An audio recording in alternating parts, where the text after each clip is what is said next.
नमस्कार दोस्तों, स्वागत है आपका अपने चैनल द सतीश एकेडमी में। दोस्तों, बोर्ड एग्जाम्स की पढ़ाई कोई बोझ नहीं अगर पढ़ने वाला दोस्त जैसा हो।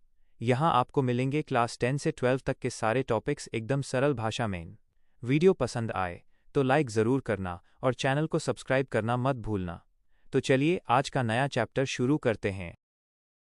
दोपहर का भोजन, अंतरा भाग 1 अध्याय 2। लेखक अमरकांत विधा। कहानी। कहानी का मूल भाव, थीम।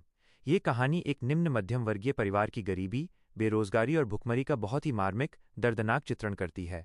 इसमें दिखाया गया है कि कैसे एक माँ, सिद्धेश्वरी, अभावों के बावजूद अपने परिवार को टूटने से बचाने के लिए और उनका मनोबल बनाए रखने के लिए लगातार संघर्ष करती है और झूठ बोलती है। मुख्य पात्र, कैरेक्टर्स।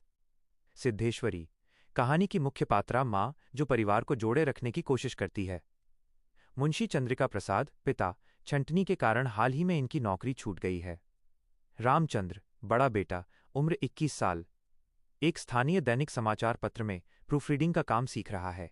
मोहन, मझला बेटा, उम्र 18 साल, हाईस्कूल की प्राइवेट परीक्षा की तैयारी कर रहा है। प्रमोद, सबसे छोटा बेटा, उम्र 6 साल, कुपोषण का शिकार, जो कहानी की शुरुआत में सो रहा होता है। कहानी के मुख्य बिंदु, की प्लॉट पॉइंट्स। 1. घर की दयनीय स्थिति। कहानी की शुरुआत चिलचिलाती गर्मी की एक दोपहर से होती है। घर में खाने पीने की भारी कमी है। 6 साल का प्रमोद कुपोषण के कारण हड्डियों का ढांचा बन गया है। 2. रामचंद्र का भोजन और सिद्धेश्वरी का झूठ। सबसे पहले बड़ा बेटा रामचंद्र खाने आता है। थाली में सिर्फ 2 रोटियां, थोड़ी सी पतली दाल और चने की तरकारी है। सिद्धेश्वरी उसे और रोटी देने की जिद करती है, लेकिन वो मना कर देता है। परिवार का माहौल शांत रखने के लिए सिद्धेश्वरी झूठ बोलती है कि मंझला भाई मोहन उसकी बहुत इज्जत करता है और मुंशी जी पिताजी कह रहे थे कि रामचंद्र जल्दी ही तरक्की करेगा। 3. मोहन का भोजन। इसके बाद मंझला बेटा मोहन खाने आता है। उसे भी सिद्धेश्वरी यही एहसास दिलाती है कि सब कुछ ठीक है। वो मोहन से झूठ बोलती है कि रामचंद्र उसकी बहुत तारीफ कर रहा था। मोहन भी अपनी भूख को दबाते हुए और रोटी लेने से मना कर देता है। 4. मुंशी जी का भोजन और बेबसी। मुंशी चंद्रिका प्रसाद अपनी नौकरी जाने से अंदर ही अंदर टूटे हुए हैं। वे भी खाते समय गरीबी और परेशानी की बातों से बचते हैं और फालतू की बातें करते हैं।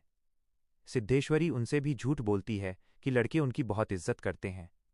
मुंशी जी पेट भरा होने का बहाना बनाकर आधी रोटी छोड़कर उठ जाते हैं ताकि बाकियों के लिए खाना बच सके। 5.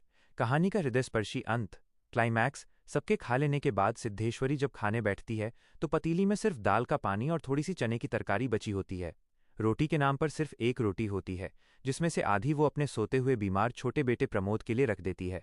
आधी रोटी और पानी पीकर जब वो लेटती है तो गरीबी और बेबसी के कारण उसकी आंखों से चुपचाप आंसू बहने लगते हैं। परीक्षा के लिए महत्वपूर्ण बिंदु।